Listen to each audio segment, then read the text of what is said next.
আবু জেহেল এভাবে পিছন দিকে হাতটা বেঁধেছে, যেভাবে মানুষ রাস্তার উপরে পিছনে হাত বেঁধে দেখতেন অনেকেই হাঁটে, এটা তাদের একটা স্টাইল।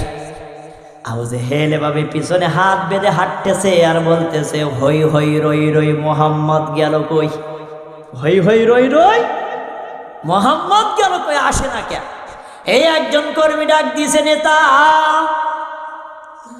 আমার জানতে বড় ইচ্ছা হয়, আপনি আমাকে একটু বলুন এই গর্তের মধ্যে যদি আমাদের কোনো কর্মী পড়ে যায় আমরা কি করব?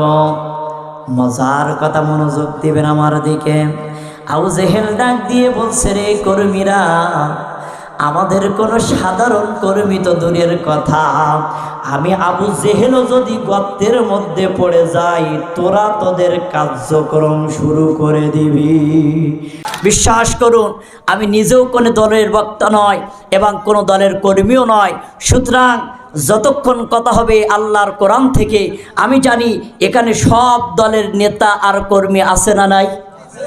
ওরে সোনালী ধানের শীষে জিয়া তুমি আসো মিশে, এ দলের লোক কথা বলেন। ওরে কে বলেছে মুজিব নাই, মুজিবের মেয়ে ইন্ডিয়ায়, এ দলের লোক।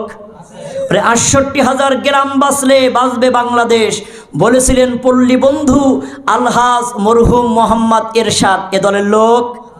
ওরে নেতা নয় নীতি চাই পীর সাহেব, এ দলের লোক। ওরে নেতৃত্ব চাই না সৎ লোকের শাসন চাই, এ দলের লোক। সুতরাং বোঝা গেল, আওয়ামী লীগ বলেন, বিএনপি বলেন, জামাত ইসলাম বলেন, জাতীয় পার্টি বলেন, জাসদ বলেন, বাসদ বলেন, ফুরফুরা বলেন, এলিগ সেলিফ তাকলিফ সব লীগ বলেন, সব জাতির জন্য হেদায়েতের গাইড বুক, তার নাম কি? আরো জোরে বলেন, তার নাম কি? সুতরাং যদি কোরআন থেকে কথা হয় আমাদের কোনো অসুবিধা আছে ভাই? বিশ্বাস করুন, আল্লাহর নবীজি কোরআন পড়তো যখন কারো অসুবিধা ছিল না, অসুবিধা ছিল তাদের, আব্দুল্লাহ ইবনে উবাই এদের মতো মানুষ ছিল যারা, তাদের, ঠিক কিনা বলে? সুতরাং আমরা যতক্ষণ কোরআন থেকে কথা শুনবো, ইতমিনানের সহিত শুনবো, আমলিয়াতের জন্য শুনবো, বলুন তো আমাদের হেদায়েতের পথ প্রদর্শন করে দিবেন কে? আরো জোরে বলেন কে? আমাদের ঈমানকে বৃদ্ধি করে দিবেন কে? সুতরাং রাজি আছেন ইনশাআল্লাহ? রাজি আছেন? আসুন সরাসরি কোরআন থেকে আলোচনার দিকে যাই। আমি যে আয়াতে কারিমা তেলাওয়াত করেছি, আল্লাহ সুবহানাহু ওয়া তাআলা আজকের এই আয়াতের মধ্যে কি রেখেছেন এ জাতির উদ্দেশ্যে, এ জাতির এই ক্লান্তি লগ্নে আজকে আল্লাহর কোরআন থেকে ডিজিটাল কিছু তাফসির আপনাদেরকে উপহার দিতে চাই ইনশাআল্লাহ। কারণ দেশের অবস্থা করুন, বক্তাও দরকার তরুণ, সুতরাং কথা হবে, আওয়াজও হবে, কার নামে? আরো জোরে বলেন, কার নামে? আসুন সরাসরি আমার সাথে ঠোঁটটা মিলান, আল্লাহর কোরআন থেকে তেলাওয়াত করুন। আউযু বিল্লাহি মিনাশ শাইতানির রাজিম, বিসমিল্লাহির রহমানির রহিম। وَإِذْ يَمْكُرُ بِكَ الَّذِينَ كَفَرُوا لِيُثْبِتُوكَ أَوْ يَقْتُلُوكَ أَوْ يُخْرِجُوكَ وَيَمْكُرُونَ وَيَمْكُرُ اللَّهُ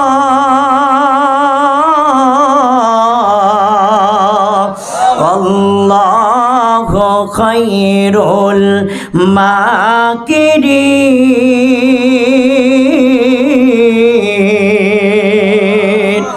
আল্লাহর কোরআন বলছে সূরাতুল আনফাল আয়াত নাম্বার 30, সূরাতুল আনফাল আয়াত নাম্বার 30 রব্বুল আলামিন জানিয়ে দিলেন, হে রাসূল আপনি স্মরণ করুন ওই সময়ের কথা।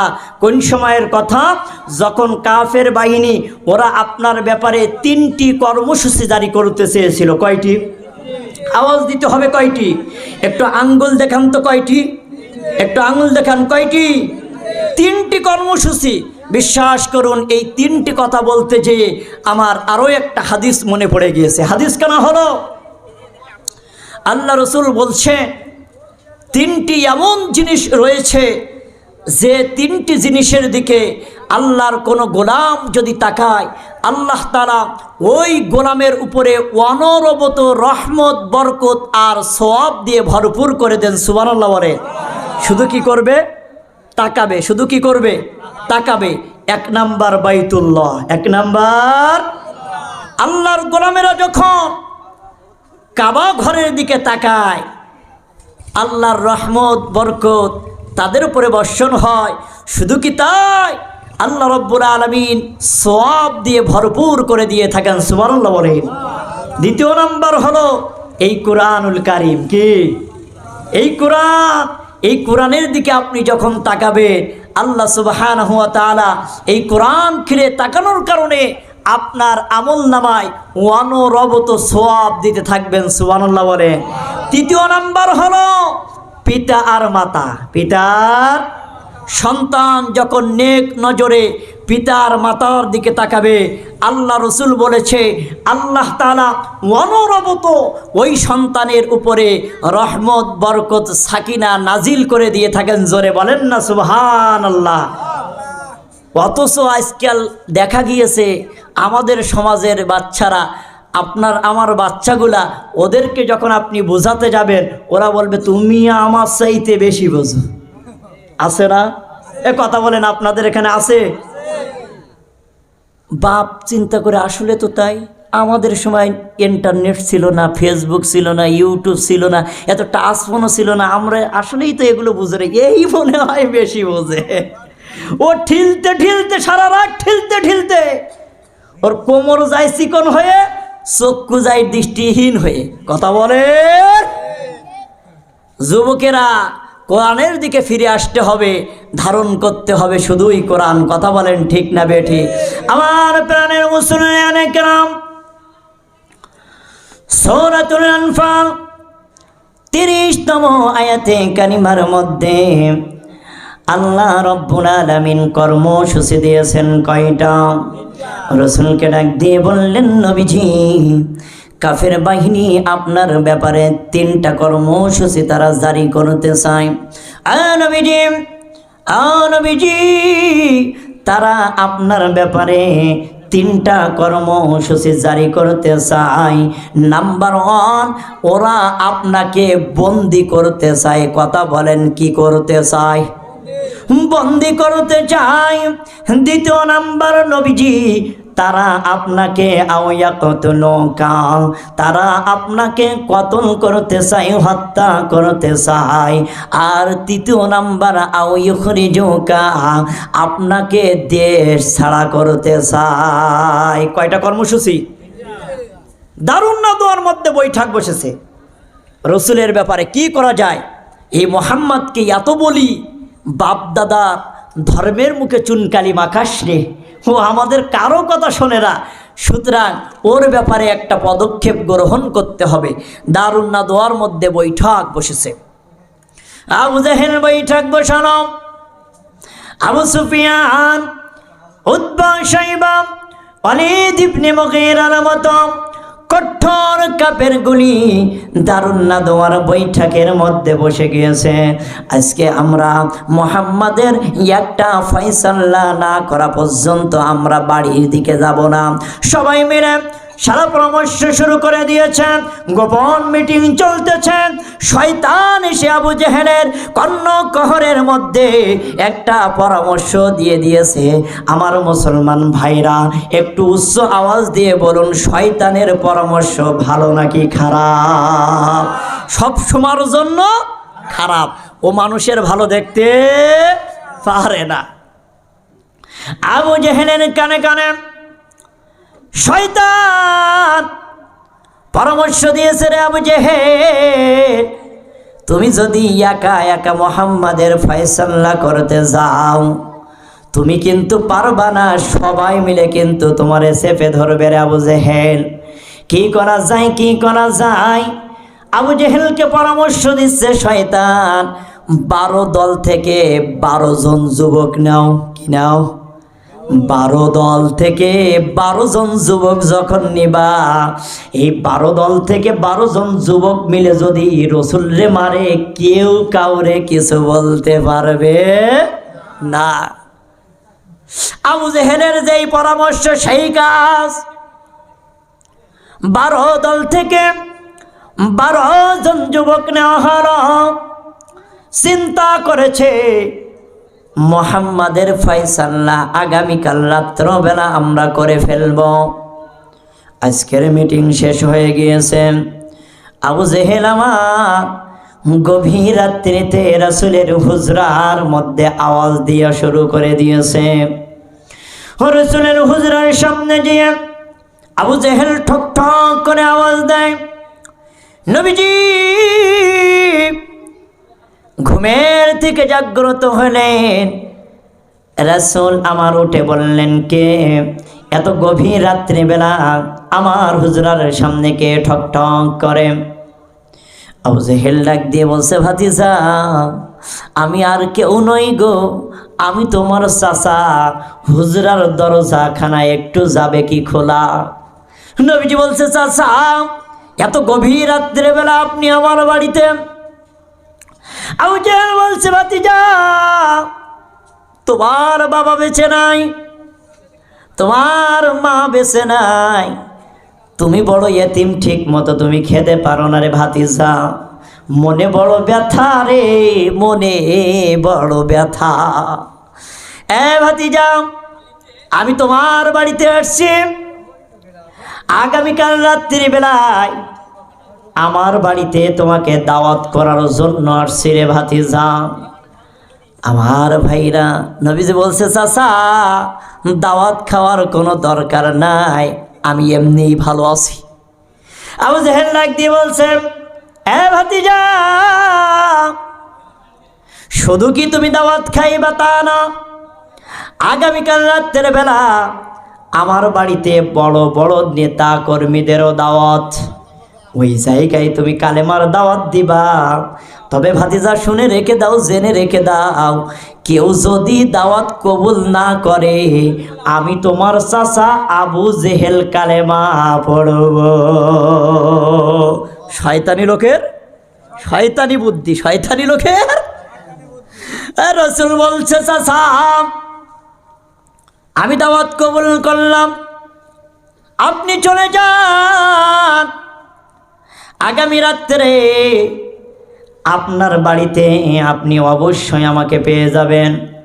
এদিকে দারুন নাদওয়ার বৈঠক বসেছে, রাসূলকে সরাই ফেলা হবে। বিশ্বাস করুন, সূরাতুল আনফালের তাফসীর বলছে, একটু লক্ষ্য করুন। আবু জেহেল বাড়িতে চলে গিয়েছে। ওই রাত আর আবু জেহেল ঘুমাতে পারে নাই। পরের দিন সকাল হলো যখন, ওই যে 12 দল থেকে 12 জন যুবক নেওয়া হয়েছে, ওই 12 দল থেকে 12 জন যুবককে নিয়ে রাস্তার মাঝখানে গর্ত খনন করা হইতেছে।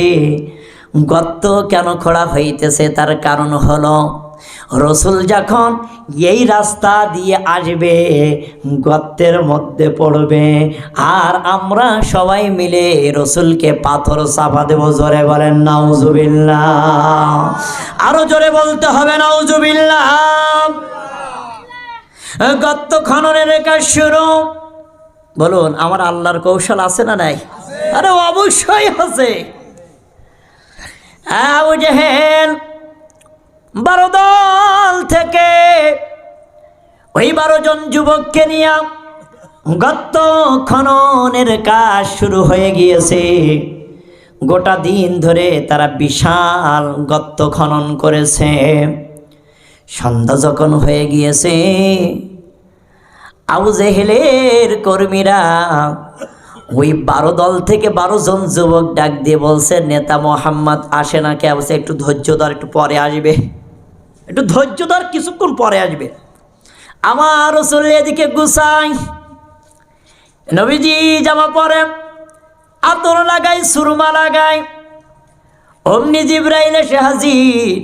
হে রাসূলুল্লাহ, ইয়া হাবিবাল্লাহ, নবীজি কোথায় যাচ্ছেন আপনি বলেন না? হযরত জিবরাইলের এই উত্তরে নবীজি বলছে, আরে জিবরাইল, আমি যাই আমার চাচার বাড়িতে দাওয়াত খাওয়ার জন্য। কার বাড়িতে? আরে চাচা মধুর শুনে কেঁদে কেঁদে বলেছে বড্ড ভালো লেগেছে রসুলের কাছে। নবীজি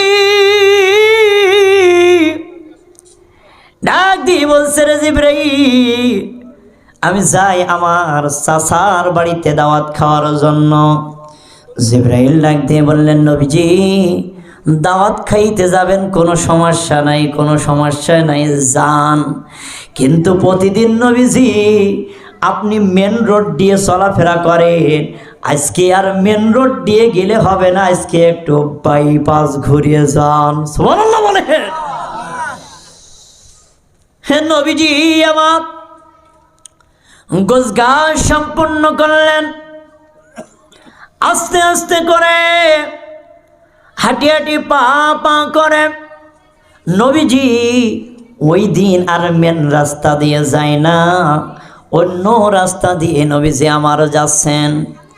এদিকে 12 জল থেকে 12 জন যুবক ডাক দিয়ে বলছে, নেতা ও আবু জেহেল মোহাম্মদ আসে না কেন? একটু বলো না, মোহাম্মদ আসে না কেন? আমরা আর কতক্ষণ দেরি করব? মোহাম্মদ কখন আসবে? আবু জেহেল এভাবে পিছন দিকে হাতটা বেঁধেছে, যেভাবে মানুষ রাস্তার উপরে পিছনে হাত বেঁধে দেখবেন অনেকেই হাঁটে, এটা তাদের একটা স্টাইল। আবু জেহেল এভাবে পিছনে হাত বেঁধে হাঁটতেছে আর বলতেছে, হই হই রই রই মোহাম্মদ গেল কই? হই হই রই রই মোহাম্মদ গেল কই? আসে না কে? এই একজন কর্মী ডাক দিয়েছে, নেতা আমার জানতে বড় ইচ্ছা হয়, আপনি আমাকে একটু বলুন, এই গর্তের মধ্যে যদি আমাদের কোনো কর্মী পড়ে যায় আমরা কি করব? মজার কথা, মনোযোগ দিবেন আমার দিকে। আবু জেহেল ডাক দিয়ে বলছে, রে কর্মীরা, আমাদের কোনো সাধারণ কর্মী তো দূরের কথা, আমি আবু জেহেলও যদি গর্তের মধ্যে পড়ে যাই তোরা তোদের কার্যক্রম শুরু করে দিবি। আল্লাহ বলছে, ওটাই আমি আল্লাহ আমার কাছে কবুল। আরো জোরে বলতে হবে আল্লাহু আকবার। আল্লাহ বলছে কার কাছে কবুল? আল্লাহ বলছে ওটাই আমার কাছে কবুল। আমার প্রাণের প্রিয় পাবনাবাসী, আবু জেহেল এই হই হই রই রই করতে করতে কখন যে হুড়মুড় করে গর্তের ভিতরে পড়েছে আবু জেহেল নিজে টের পায় না। কর্মীরা লক্ষ্য করেছে আবু জেহেল গর্তের মধ্যে পড়ে গিয়েছে, কিন্তু কর্মীরা মনে করছে মোহাম্মদ বুঝি অন্ধকারে পড়ে গিয়েছে।